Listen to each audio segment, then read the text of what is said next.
Hello, welcome to the HealthInn Show, an affiliate program of Homeopathy World Community. You've come to the right place to tune in and participate with your comments and questions.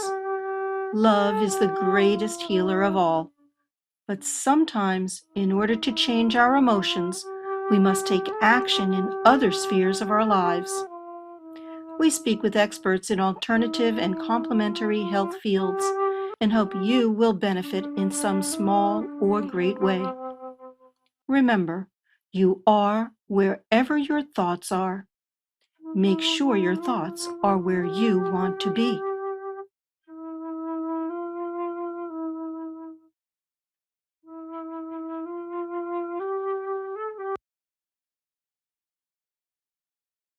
Afternoon, everyone. Welcome. This is the Health and Show, and my name is Marilyn Shannon, and I am here with Uta, and I'm here with Priti, and Amnan is here too. We're so happy because he helps run our show. We couldn't do it without him. So we're very excited today. We've been planning. We're waiting on our guests to come in. We have a special show in store, and until that moment, let me say, Uta and Priti, welcome. You both look lovely as always. It's nice to have you. And for all of you out there, please feel free to join us in our chat. Just put your name under our video, nickname, whatever you like, and just join us in there. You're welcome to comment, ask questions. We do love that, and we welcome you anytime. And you can also communicate with us through Skype if you like. You can come in at computers, and that's plural, then the number 2K voice. So you'll come in on voice, not video. And feel free to engage with us, ask questions, and be part of the show. We'd love to have you. So let me turn it over to Priti and Uta to welcome you all. So Priti, you want to go first? All right. Thank you for such a lovely introduction, Marilyn. You look equally or even more pretty today. And welcome to everybody who's listening to us. And you are with us as much as, the four of us are here together right now. I am Preeti Shah. I am a homeopathic doctor based out of Mumbai in India. So it's good evening for me here, and wishing you all. I'm hoping all of you are having a wonderful day wherever you all are, and we have a wonderful talk today lined up, and I'm very excited to speak to all of you all today. Uta, would you like to say something? Well, I'm equally as excited about our guest that's coming up. Thank you so much for you two being here. As always, I enjoyed doing these shows with you very, very much. It's loads of fun. I can tell you a little bit about our guest that we're waiting for. We want to see and want to talk today with Dr. Vandana Shiva. Now, there's loads to say about this wonderful, inspirational lady. She's an Indian scholar, an environmental activist, a food sovereignty advocate, an ecofeminist, and an anti-globalization author. And there is so much more I could say about her. She's the holder of the Right Livelihood Award, the Alternative Nobel Prize. So we've got an interesting talk lined up for everyone. So I'm looking forward to it. We're still waiting. She hasn't arrived yet. So we'll have a little bit of time. If you've got any questions, pop them in the chat. We're happy to talk with our guests, of course. And until then, we'll keep you company. I've been listening a lot to her videos, and I've been fascinated by how she talks about seeds, and how important it is that seeds are contained in the environment and the locale that they come from. I had never given that any thought. I thought it was fascinating and how much sense that makes, rather than it's like taking somebody out of their home, right? Mm-hmm. I mean, it makes so much sense that a seed would have the characteristics of the home that it comes from. And when you take it out, it doesn't do the same thing. But if you leave it where it's born and where it's been cherished, then there's so much you can gain from that. What are the two? Did you notice that? Did you listen to that? What did you think of that, Priti? I think that is so very fascinating, and we don't give this so much a thought.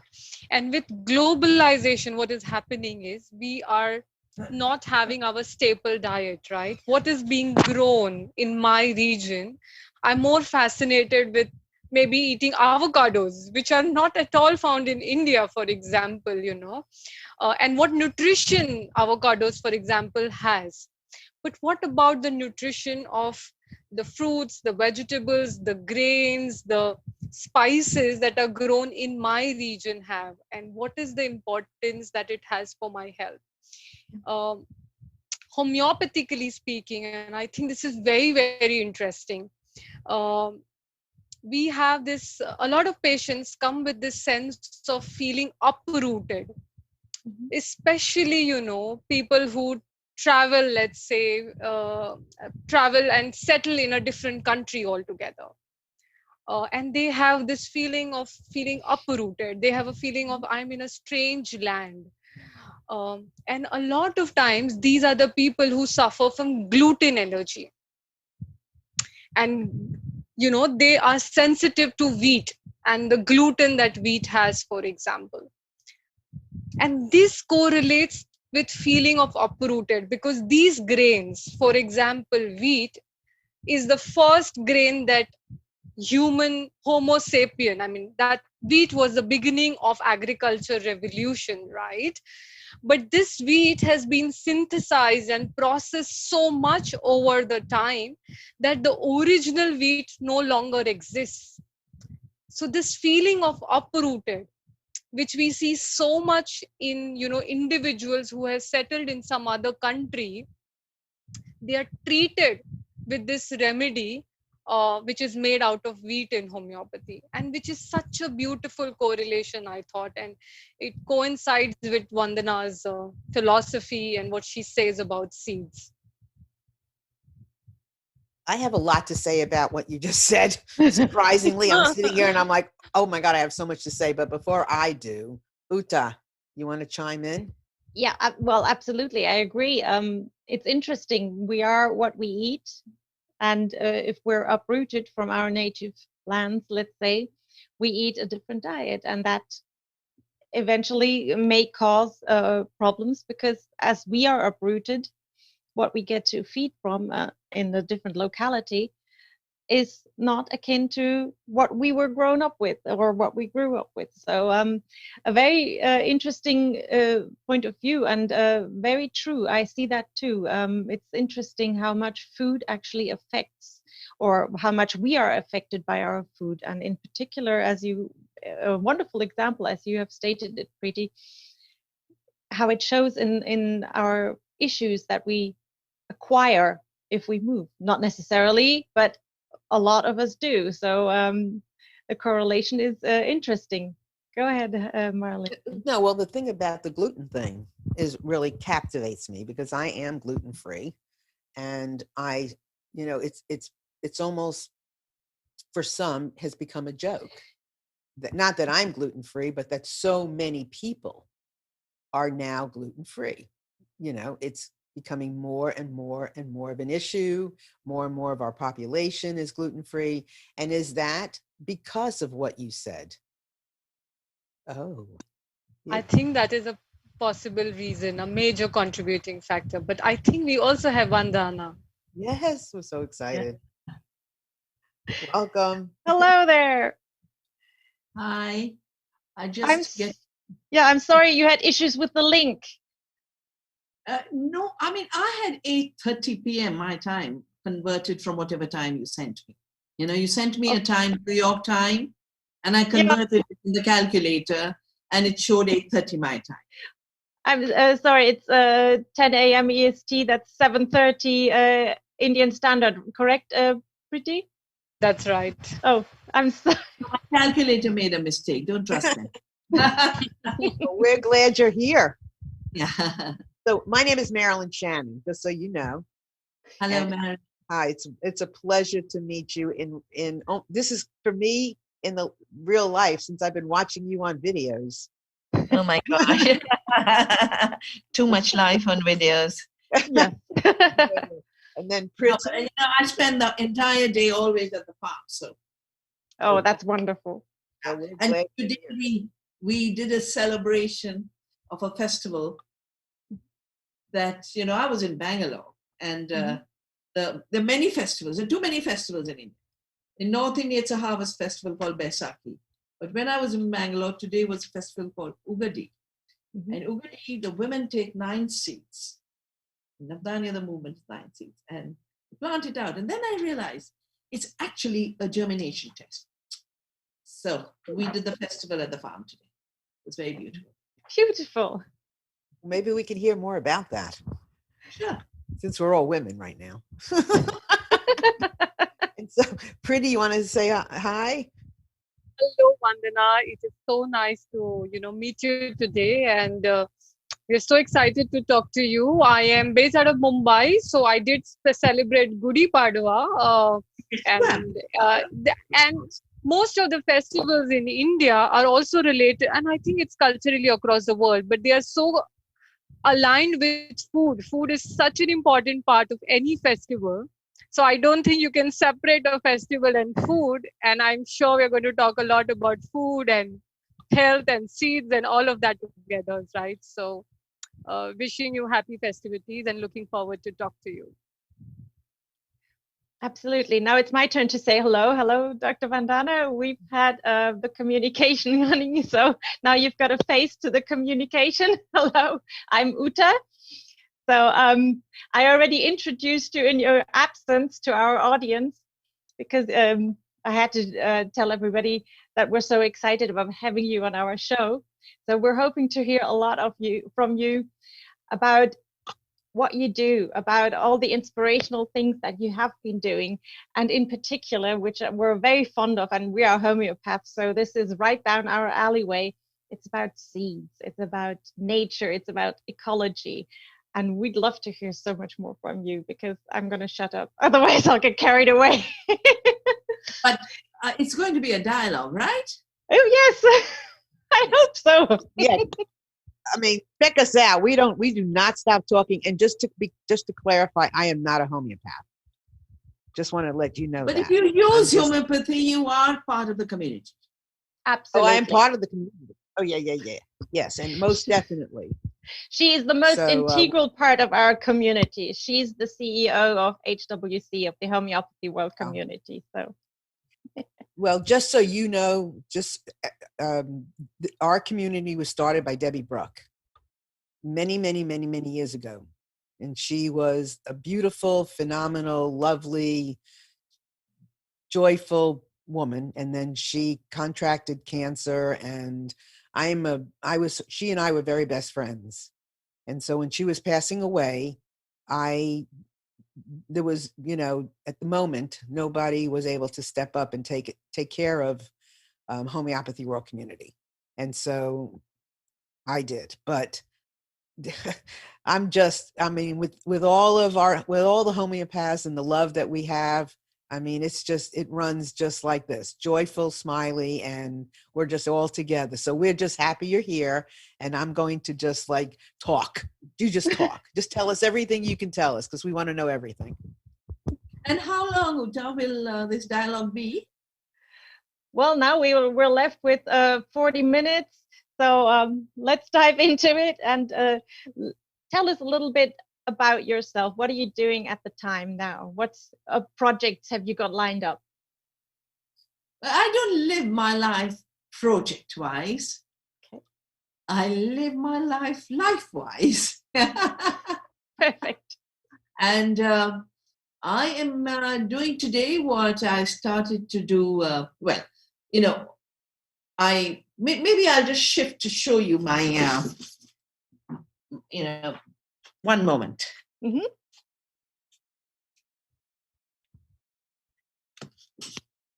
So you will see behind me, the lights have to be changed. I'm sorry.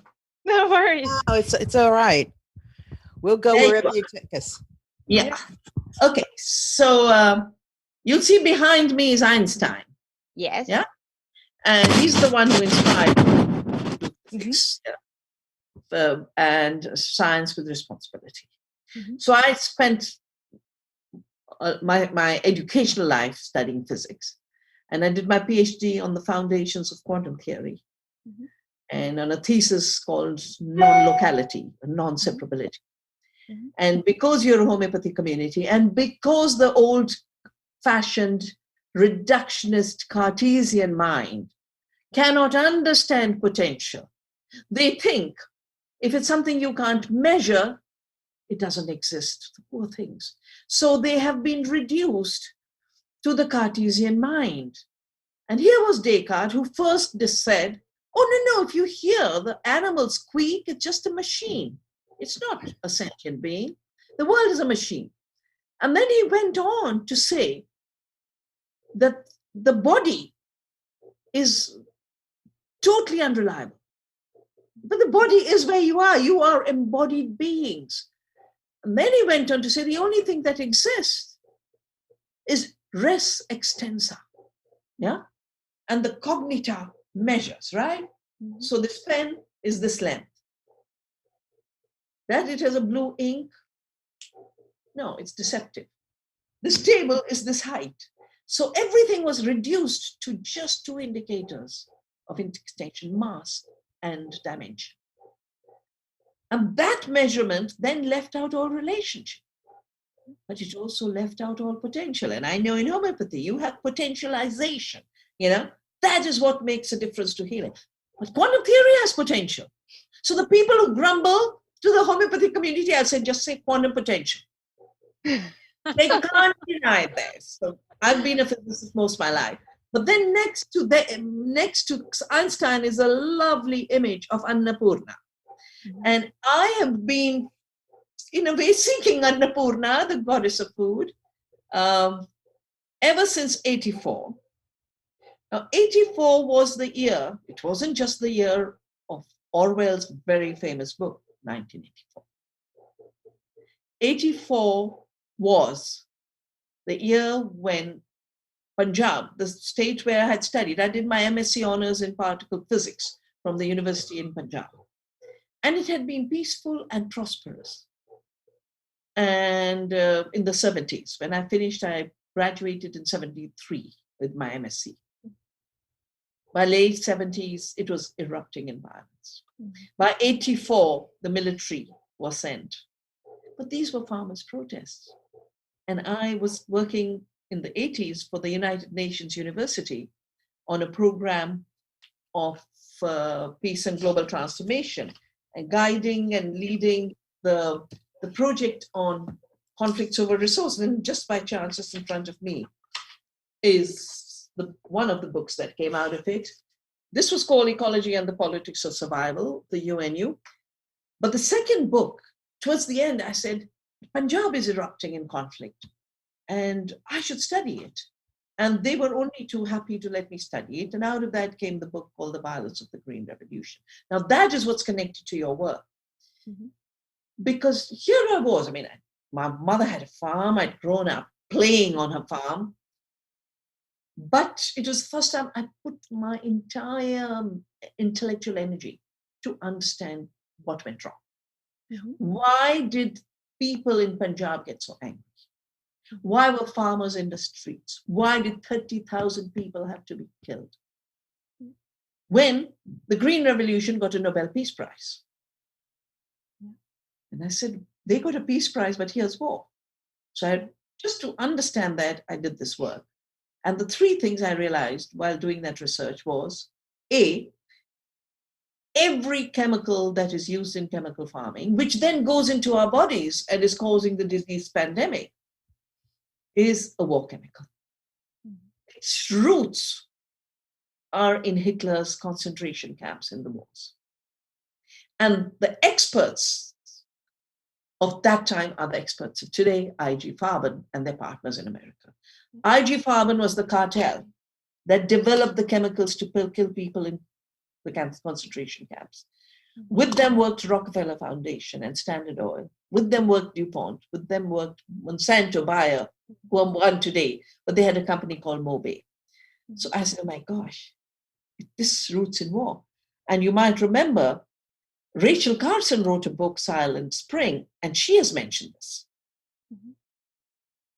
I also realized that they said, oh, all this need was needed to feed the world, and India was starving. I said India wasn't starving. I was very much, senior high school student. India, the price was rising of fuel, wheat, right?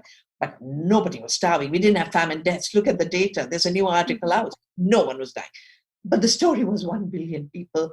Death was avoided. This is a fascinating science. You cook up a myth, and then you say, oh, I saved so many people. So they have this crazy golden rice.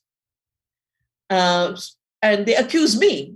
I wrote a piece called Blind Approach to Blindness Prevention. How can you do genetic engineering of rice, which doesn't have vitamin A, avoid all the foods that are vitamin A rich, and then say, I'm going to change the rice in order to have a little vitamin A, which will anyway degrade, and you're still trying 20 years later for this bad idea.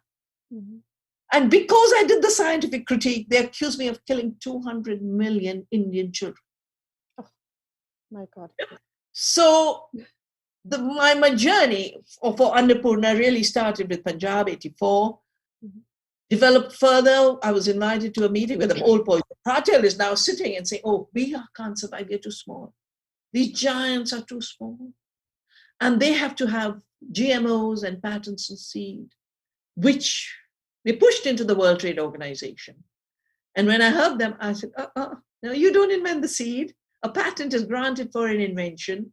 This begins with a lie. And seed evolves itself. So I will, in 84, I said, I'm going to defend the rest of my life to a non-violent farming. And 87, I said, well, the big part of that non-violent farming will be saving seeds. So that's what I've done. I created the movement Navdanya. Mhm. And this is what I'm doing. And if you ask me, what was I doing today?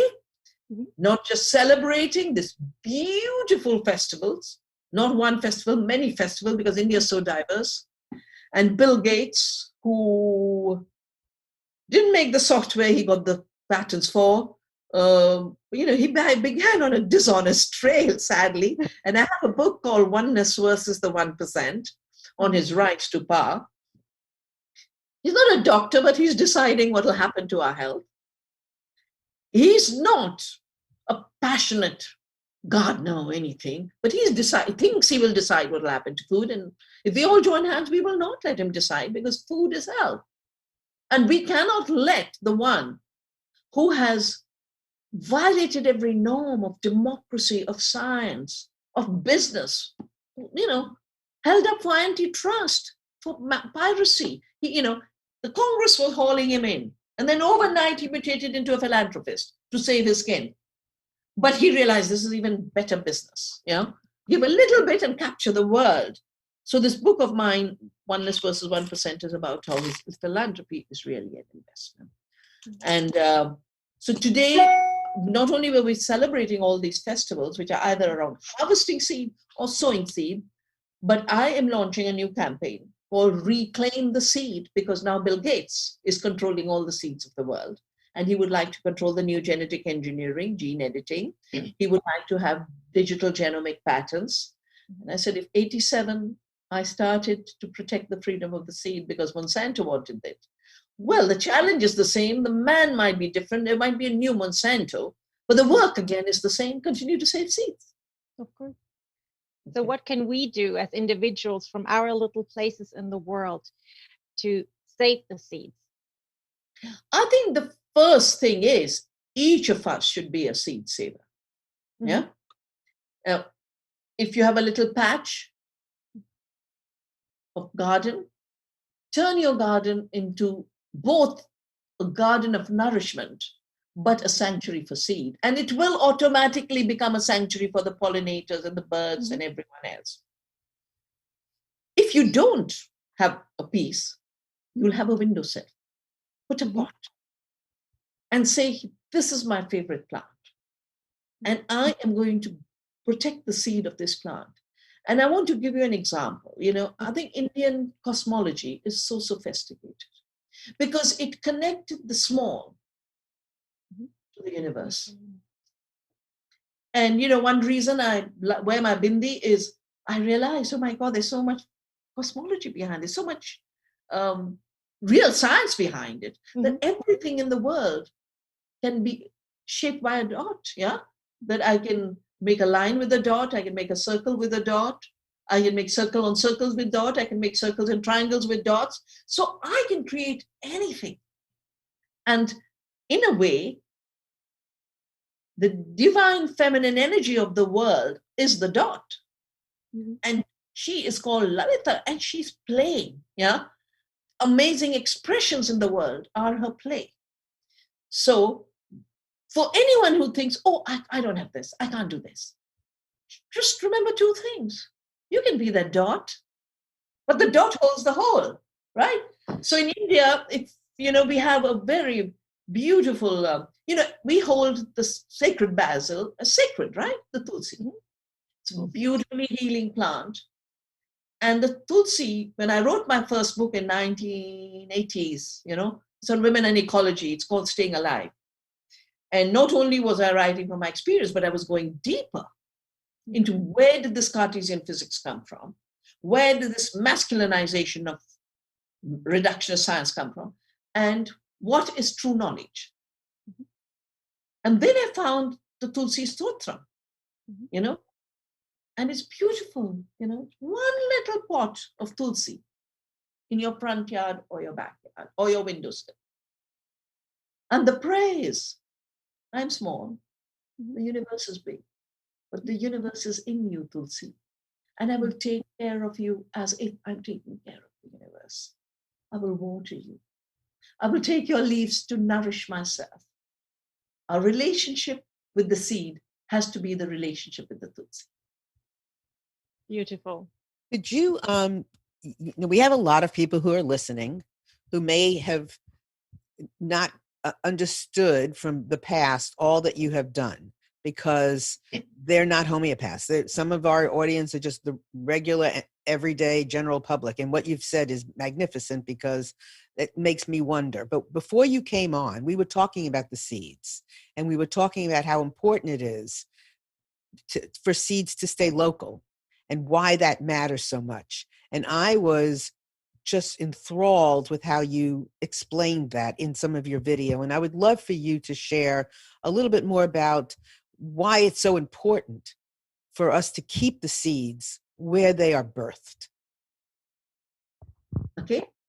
So for one, I would request your listeners to visit the Navdanya website. And I've just done this piece, Reclaim the Seed. If you look for Reclaim the Seed, you will find my piece. It's just a day old. And you will find a lot of reasons why you must save the seeds. Well, my reason was the corporations who brought chemicals were now saying, we will make Roundup ready seeds, which means we'll sell more chemicals, or we will make Bt toxin plants and we'll put the toxin into the plant to control pests and weeds.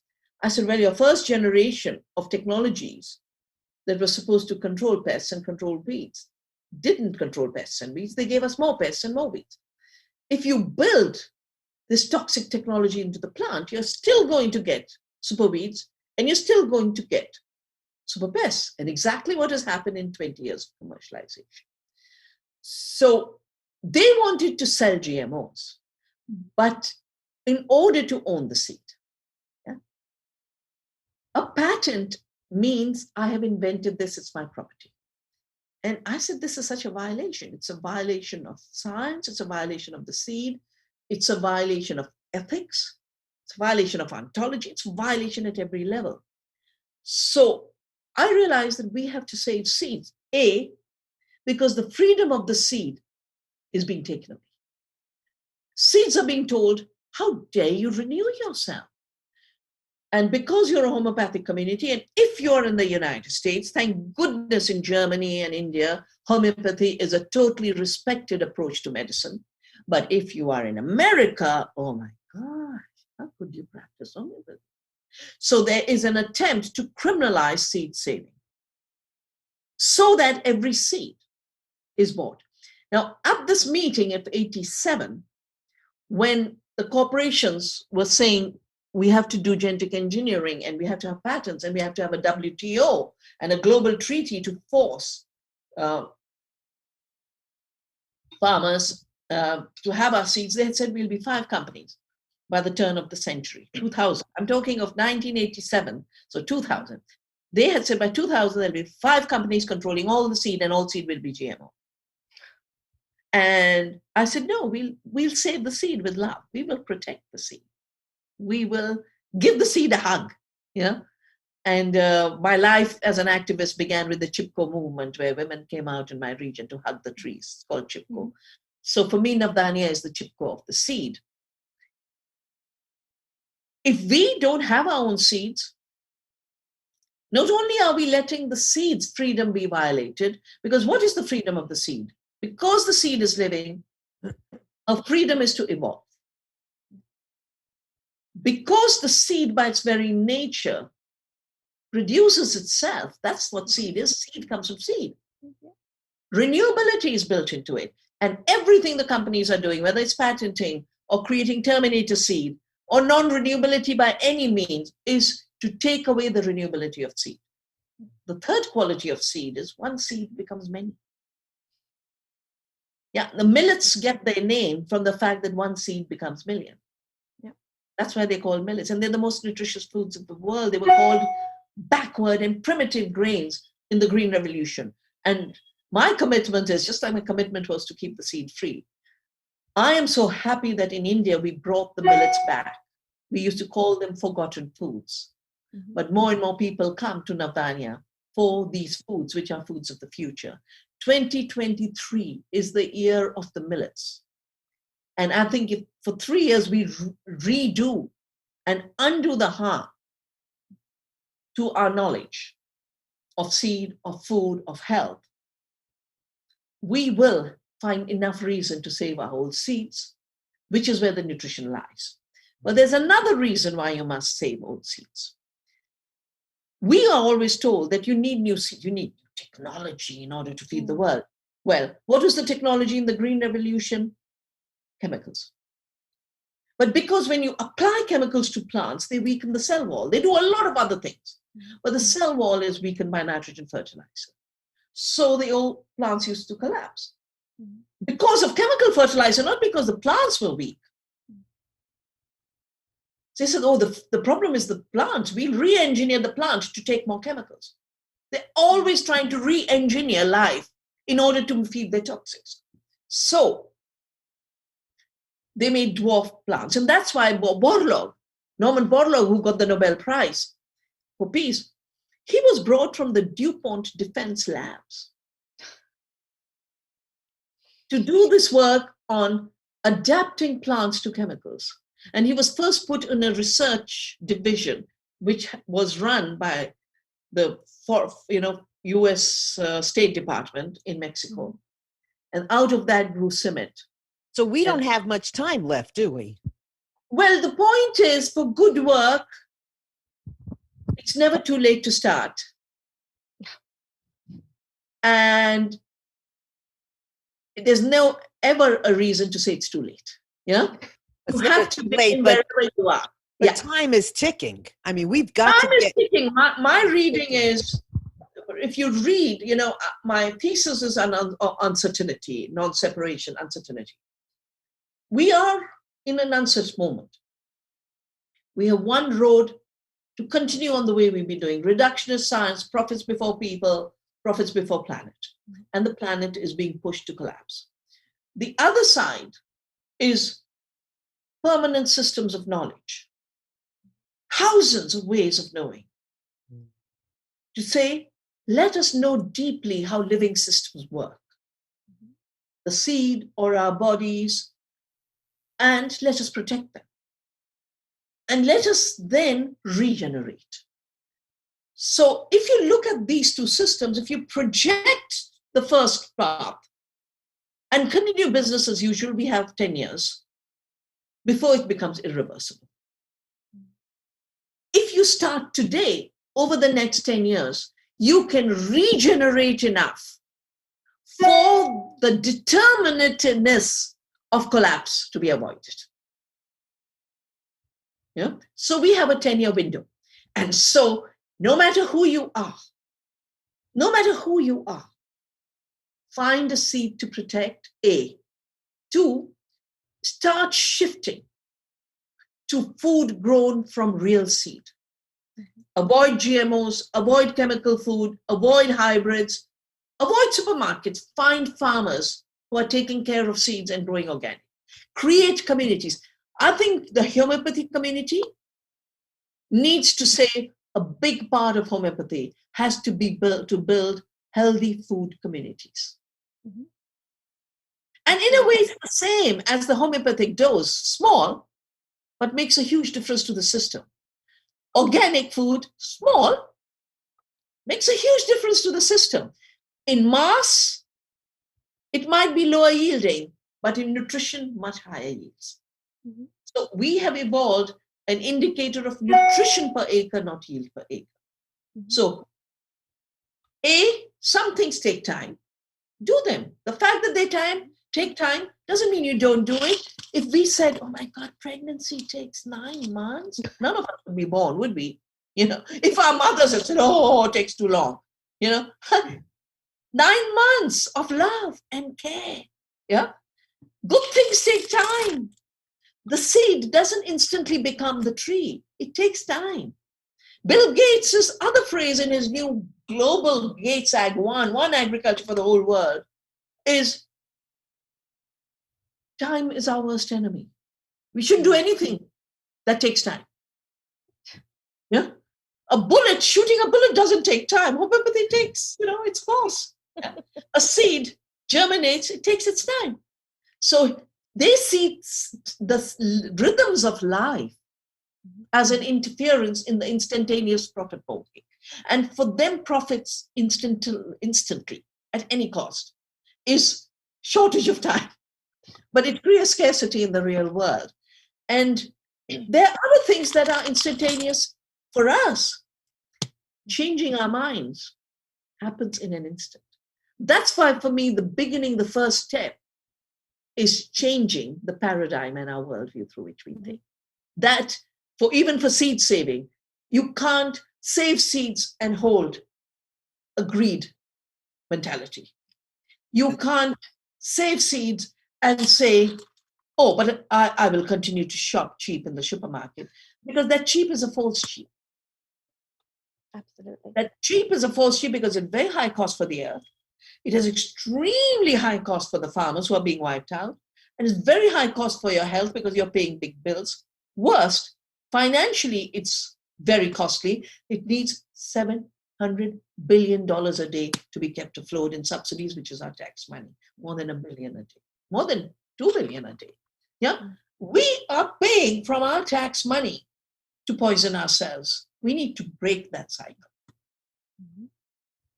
So I have a question for you, Vandana. What does a poor farmer do? Because he is the center of all of this. And I ask you this because my husband comes from Himachal in the Himalayas, and I've seen their families who are growing apples. The original apple an apple tree would take 10 to 12 years to give its first yield. But all of them are now slowly converting into having an apple variety which has a yield in the first 4 to 5 years. They're all switching, and there's climate change. They want to feed their children. What options do they have to stick to the original seed, to stick to organic farming? Well, first of all, monocultures of apple wasn't Himachal's farming. Himachal is literally next door to me. I cross the Yamuna and I'm in Himachal. And the mountains are the same Himalayan mountains. Yeah. And in the high altitudes where they're growing apple are some of the most precious crops.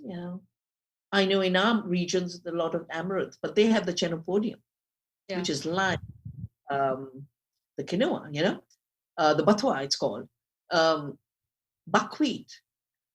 These were crops. So the minute you shift to a monoculture, you shift to the consideration of yields. And that's the hook. Like a fish is caught on a hook, That's the hook on which a farmer is caught.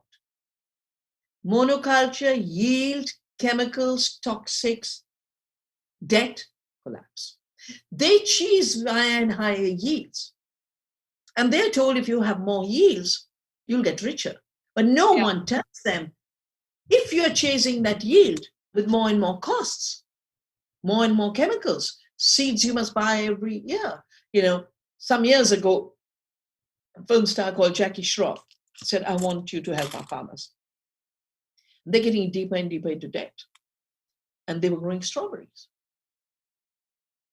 So I went through the thing. I said, when did you start? Monoculture strawberries, lots and lots of pesticides. Worse, they cannot save the strawberry. They have to get the planting material every year from America. Right? So the planting material becomes costly. The chemicals that are needed. Now I launched a campaign for a poison-free world in 2017. And I was asked to write a foreword to a book on a village in the high mountains of Alps, village called Mars. So a year later, I was visiting that area. I was going to give a speech in Bolzano, and the mayor invited me, and I went. And I couldn't believe, I have grown up with apple trees. Apple trees are like this. They're trees. Tree has a trunk, and it has branches, and it has apples. Eventually, if the Himachali farmer doesn't stop, they will be farming like the growers of Mars. The apple tree is just one branch.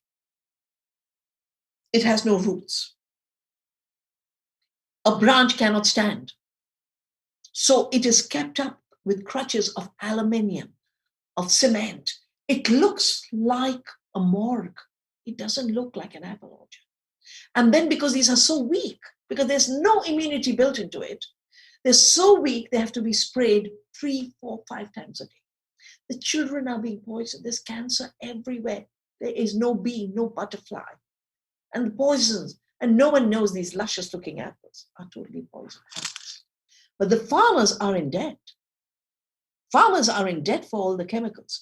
So what's the first thing a poor farmer does? Stop being poor. Stop working on the treadmill that pushed them to poverty. Every farmer is rich. Why are they rich? Because they are caretakers of Mother Earth, and she gives abundance. So the first is realize you're caretakers of the earth, you're rich. Second, if you protect your own biodiversity, you are rich. You're rich in life terms, but you're also rich in market terms. If you grow food from those good seeds, you actually are better off than other farmers. So I'll give you just 2 figures, and these are all published works. They're books. One is called Health Per Acre. It's available on the Navdanya website, where we said we won't measure yield, which is what is chasing everyone to do the wrong thing, getting farmers deep into debt and poverty. And with the BT cotton into suicide, 400,000 farmers have committed suicide in India, chasing yield. Health Per Acre, 2 times India can be fed. 2 times India's population can be fed with native seeds. But you change the calculus. The second is, we said, everyone talks about the farmer's income, but no one talks about farmers' costs. And the real economy is net profits. Yeah, it costs this much. I got this much return. If my costs are higher than my return, I'm in a negative economy. So you shouldn't be net negative. Yeah. First thing to look at is not the income and the cash crop. First thing to look at is what will it cost. Anything that costs more, which is why you have 700 billion subsidies, is because it costs more. And instead, the farmers wouldn't do it.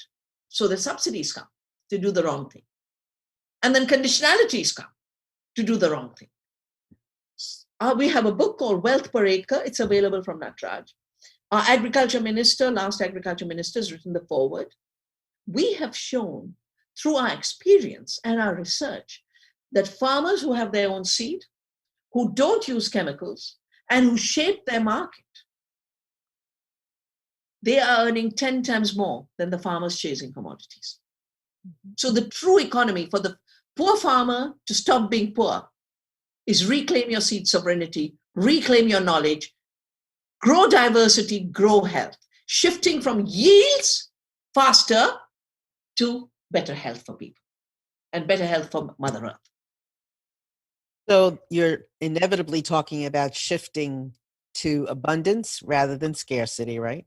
Absolutely. You've got it. That is the key, because the entire profit economy is based on the illusion of scarcity. And health and wealth is based on living in abundance. We used to say scarcity was scarcity. Yes. And abundance is abundance. Yes. You're so right. You're so right. This is great because I mean, obviously, it's scary it's scary to stop. Get out of scary city. Right. It's more scary. Times. What people think is scary is really more scary than what they're most scared of, and is making the shift. Shift. Uta, pretty. Yeah. I have another question. Mm-hmm. I've been intrigued by the name Navdanya, 9 seeds. What 9 seeds do we have to save humanity and the planet?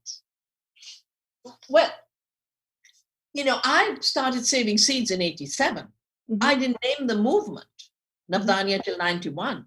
It was just called the Seed Saving Movement till that time. Mm-hmm. And I'll give you the little background.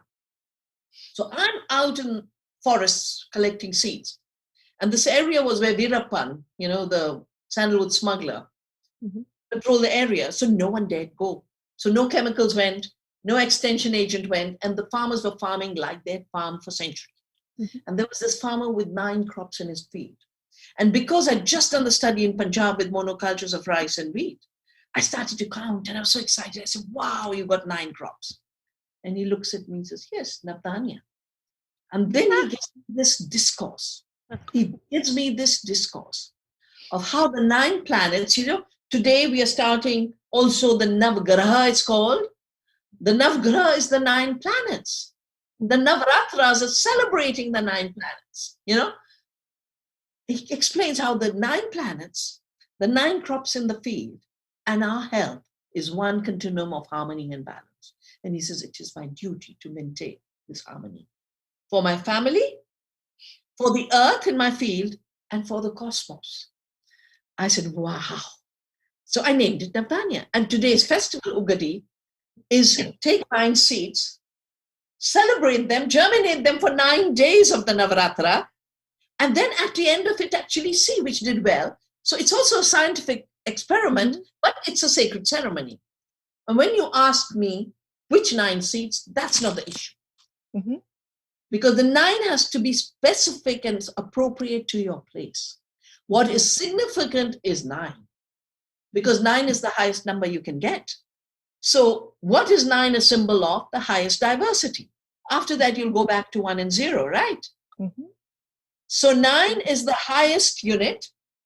9 as symbol of diversity is look for the balance in food. And that balance in food are the 9 seeds, you should say. Super. In your climate, every climate is different. It would be ridiculous to tell the Greenlanders to do an Ugadi. Absolutely. Food is different, and we need to respect the diversity of climates of Gaia. And therefore the significance of the diversity of climates, diets, ecosystems. And Navdanya is not rigid like a Cartesian rule. Navdanya is a symbolic expression. And Navdanya is both 9 seeds. Navdanya, Danya is seed, Nav is 9. But Nav can also be new, and Dan can be a gift. And I call it the gift of the commons. We have reclaimed seed as a commons from the rush to own it and patent it as property. Whatever it is, they'll try. but they have to get more and more brutal to try. And the brute force is the best educator for people. You know, when they do things subtly and their narratives fool you, you slip into it. But when they come with a hammer and hit you and say, you'd better eat my fake food from the lab, impossible burger or starve, you know, or go to jail, people will say, no, I'm going to eat good. So grow your 9 seeds according to what is your climate and what's your diet. Perfect. Thank you very much. This is so deep. I mean, Great. I don't know. There's something in my heart that's melting. I don't know. The seed is in all of us, right? And the seed to make a change. And I just realized that you are all about connections. You're connecting climate, you're connecting commerce, you're connecting food, you're connecting health. I don't know. I'm just spellbound. And then let me just add that was really great that you just said that. And then tying that in with quantum, because the quantum of everything is how is where it is.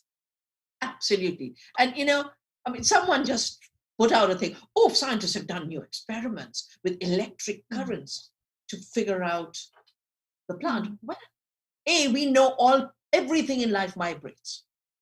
Everything is vibration. Second, 100 years ago, J.C. Bose, a physicist, worked on the living plants through electromagnetic signals. And he said, if you're harsh in the room next door, the plant shrivels. You send the plant good messages, the plant blooms. He said, they're sentient beings like us. They're living systems. They feel the pain.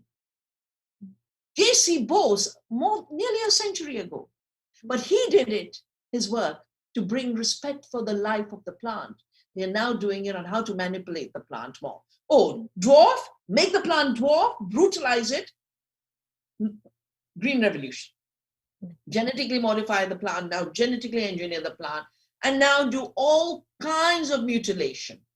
This is what we are against. And because we are seeds, that mutilation is also happening to us. You know, there's a new invasion taking place through electromagnetic systems. Again, they talk about digital as magic, but digital is only electromagnetic. You know, and electromagnetism has implications. If it's the harmony and balance of electromagnetic systems, according to the laws of quantum theory, then you get life. And if it is discordance, then you get death. And this is why deep learning of health systems, living systems, is so important. And I want to finally say, you know, I did quantum theory, and one of the quantum theorists was Schrodinger. You remember Schrodinger's equation? They talk about Schrodinger's cat, half dead, half alive. You'll only know if she's dead or alive when you open the box. Well, Schrodinger wrote a more important book called What is Life? And in this book, he runs through it and says, what makes living systems different? And he realized that what mechanical systems do is dissipate energy and create entropy. And living systems organize life. A seed organizes life and becomes a plant. Human beings in health reverse entropy. So we reverse the mechanical system when we live. And this negative entropy idea is another idea from quantum theory that Schrodinger brought us, and we need to develop it much more. So we're almost out of time, unfortunately. And I'm just going to step forward and say, will you come back again? I would after a few months, let's try, but you know. love to have you back again. And I'd love to know about your mother. Because she was quite a woman starting doing as a farmer. Everything. She was the first to be educated. She became an inspectress of schools. She became a refugee. She lived through the partition of India and Pakistan. And then she decided to become a farmer, and was a feminist long before the word went around, but basically said, you're your own person. Yeah. And you decide your life, and you decide it with responsibility. But I learned my freedom. Yeah. Wow. Another time. for Another Mama. time, we'd love to hear about her as well. Absolutely. So would you tell it, just go back where your website is and anything you want to promote? This is a good so time. what I'll do is, to Uta's mail, I will send, Okay. you know, 4 reports I've done on women Mhm. and agriculture, just for Women's Day on 8th of March, not that long ago. And the one I've done today on Reclaim the Seed. I will send these 5, and my book on the violence of the Green Revolution. I'll send these links to Uta, and then she can share them with all of you and the listeners. It will be my pleasure. Absolutely. Stay healthy. Bye. Thank you very much. Okay. It was a pleasure. It was wonderful. We're so happy you came. Your Uta. inspiration is beautiful. Absolutely. And it's very heartfelt. Thank you so much. I just want to say, because I think this is worth the mention, there is a movie coming out about Dr. Vandana, The Seeds of Vandana Shiva. Look out for that. It's going to be fantastic. I have a feeling. So thank you so much, Dr. Vandana, for being here today. Thank you very much. It was a pleasure and very exciting. Thank you, Marilyn. Thank you, My Preeti. pleasure. Thank you, Amnon. Yeah, Pretty, you have any final words too? No, sir, thank you so much. It was really heartfelt. And as homeopaths and healers, I think our works are very similar. And let's keep doing the good work we can, because as individuals, we can make all the difference that is possible. Thank you so much. Tell your husband to come to Navdanya. I am going to do that. And bring Powers of Himachal to Navdanya. I'm Go going to to the do that. website and you will find the courses. We'll do one in October. Okay. And it's called the 8th Plan. Everything on how to do the right kind of farming. Yeah. Okay. That'd be great. Bye-bye. Thank Bye-bye. you. Bye-bye. Bye, everyone. Come visit us at Homeopathy World Community. We've got tons of things going on, and courses and webinars and all kinds of love. So please join us. And this has been a pleasure. I'm so happy I came, and I can't wait to see the things that you sent, Uta, because I'm very interested in what the women are doing. I'm interested in the men, but I really am interested in what women are doing. So thank you so much, Uta. Right. Thank you very much, everyone. Bye, everyone. Bye-bye. Thank Bye. you. Have a great Bye. day. Bye.